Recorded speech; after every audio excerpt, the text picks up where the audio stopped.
আমরা কেমন মানুষ? অনুষ্ঠানের জন্য খাবার খুঁজি না খাবারের জন্য অনুষ্ঠান?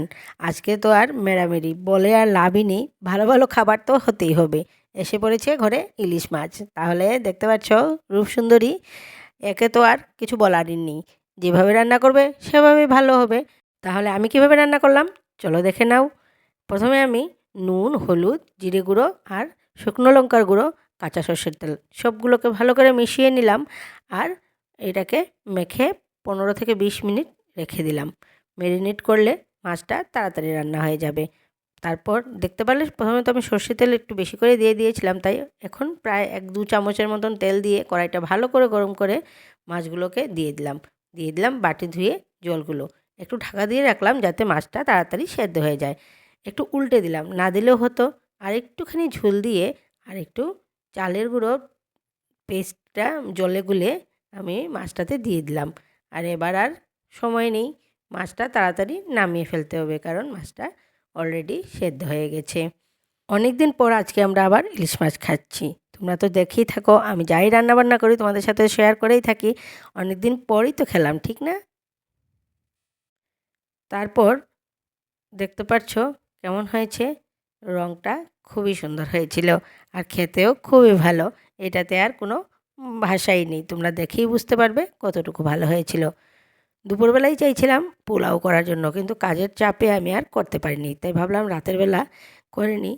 তাই জিরে গুঁড়ো আর হলুদ গুঁড়ো দিয়ে দিলাম চালটাতে, আর কড়াইতে দিয়ে দিলাম ঘি। এইটা আমি চালের সাথে ঘিটাও মাখতে পারতাম, কিন্তু আমি মাখলাম না, কারণ হাতটা ভরে যায়, তারপর বাসনটাও ভরে যায়।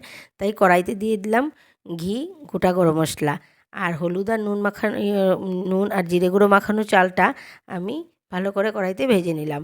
আর দিয়ে দিলাম এতটুকু পরিমাণে চিনি। দেখতে পাচ্ছ কতটুকু চিনি দিলাম। চিনিটা একটু বেশি করেই দিলাম, কারণ আমার হাজব্যান্ডের আবার একটু মিষ্টি মিষ্টি পছন্দ করে। আর ঘিটা আমি যেহেতু রাত, তাই একটু কমই দিয়েছিলাম। তোমরা চাইলে আরও বেশি করে ঘি দিতে পারো। ঘি আমরা একটু কমই খাই। তারপর ভালো করে নাড়াচাড়া করে আমি এটা আরেকটা পাত্রে জল গরম বসিয়ে দিয়েছিলাম। সেই গরম জলের মধ্যে চালটা দিয়ে দিলাম কয়েকটা কাজু। আর কিছু জল আমি কমিয়ে রেখেছি, কারণ জল যদি প্রয়োজন হয় তাহলেই আমি জলটা দেব। আর তা না হলে এত জল দেব না, কারণ জল তো এবার আমি ফেলবো না। তাই জলটা যাতে অ্যাবজর্ব হয়ে যায় সেই পরিমাণে জল দিয়েছিলাম। আর আমি তুলে রেখে দিয়েছিলাম জল। এবার দেখছি নাড়াচাড়া করে যে এবার জল একটু প্রয়োজন, তাই গরম জলটা আমি দিয়ে দেব। একটু জল আলাদা করে রাখলে এটাই ভালো। আর প্রেসার কুকারেও দিয়ে দিতে পারতাম, কিন্তু প্রেসার কুকারের ভেতরে নরম হবে না শক্ত হবে সেটা বলাই ভার। তাই আমি এখন আর প্রেসার কুকারে কমই রান্নাবান্না করি। এইটাতে আমি খোলা বাসনে বা হাঁড়িতেই রান্নাবান্না করি, বা কড়াইতেও কখনো করে নিই। তাহলে কি হয়, মানে জল লাগবে কি না এগুলো দেখা যায়। তা নাহলে প্রেসার কুকারে যে কী হয়ে যায়, তারপর কিছু করার আর থাকে না। যদি নরম হয়ে যায় তো কিছু করার নেই আর। আর শক্ত হয়ে গেলেও আর কিছু করার থাকে না। তাই এভাবে খুলেই আমি রান্নাবান্না করলাম। এবার ভাতটা সেদ্ধ হয়ে গেছে, ঢাকা দিয়ে আমি সরিয়ে রাখবো। এবার করব কাতলা কালিয়া। পেঁয়াজ রসুনগুলোকে আমি ছুলে নিয়েছি, এবার করব গ্রেট, আর করব কাজু বাদামটাকে পেস্ট। 5-6টা কাজু বাদাম আমি পেস্ট করে নিলাম। এবার নুন হলুদ মেখে কাতলা মাছগুলোকে আমি এবার সাঁতলে নেব। হালকাই সাঁতলাবো, বেশি ভাজা করব না। আর তারপর সেই তেলে দিয়ে দিলাম গোটা গরম মশলা, তেজপাতা আর জিরে। পেঁয়াজ রসুন যেটা আমি গ্রেট করেছিলাম সেটাকে আমি এবার ভাজা ভাজা করে নেব। নুন আর একটু হলুদ দিয়ে দেবো। আর একটা মশলা আমি গুলে রেখে দেবো, যেটা মানে জিরে গুঁড়ো, শুকনো লঙ্কার গুঁড়ো আর হলুদ গুঁড়ো। সেটা আমি এবার পেঁয়াজটা ভাজা ভাজা হয়ে যাওয়ার পর তার উপর দিয়ে দিলাম। এবার মশলাটাকেও ভালো করে কষিয়ে নিলাম। তারপর দিয়ে দিলাম টক দই আর এটা ছিল কাজু বাদাম পেস্ট। দুটোকে ভালো করে মিক্স করে আমি দিয়ে দিলাম কড়াইতে। তারপর যখন ফুটে এসেছে তখন আমি দিয়ে দিলাম এটাতে মাছটা।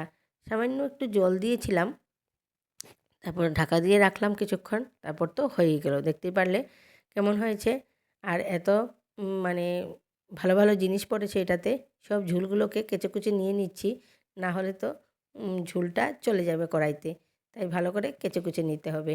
আর এদিকে দেখতে পাচ্ছ মাছটা, আমার মেয়েরা তো মাছ একটু কমই ভালোবাসে, তাও আজকে ওরা খেয়েছে। খেয়ে বলেছে খুবই ভালো হয়েছে। আর ওরা আবার একটু মাছ চেয়ে নিল।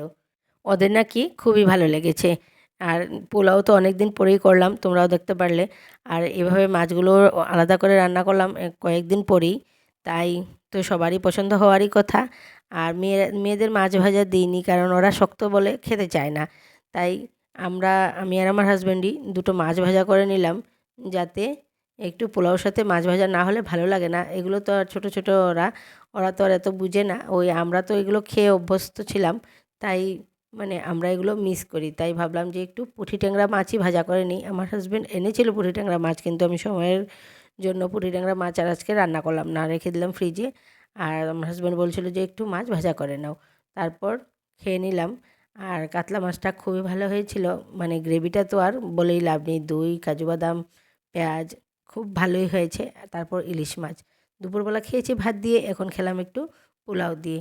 তাহলে আমার তো দেখে নিলে তোমরা বেড়াবেড়িতে কী কী খেলাম।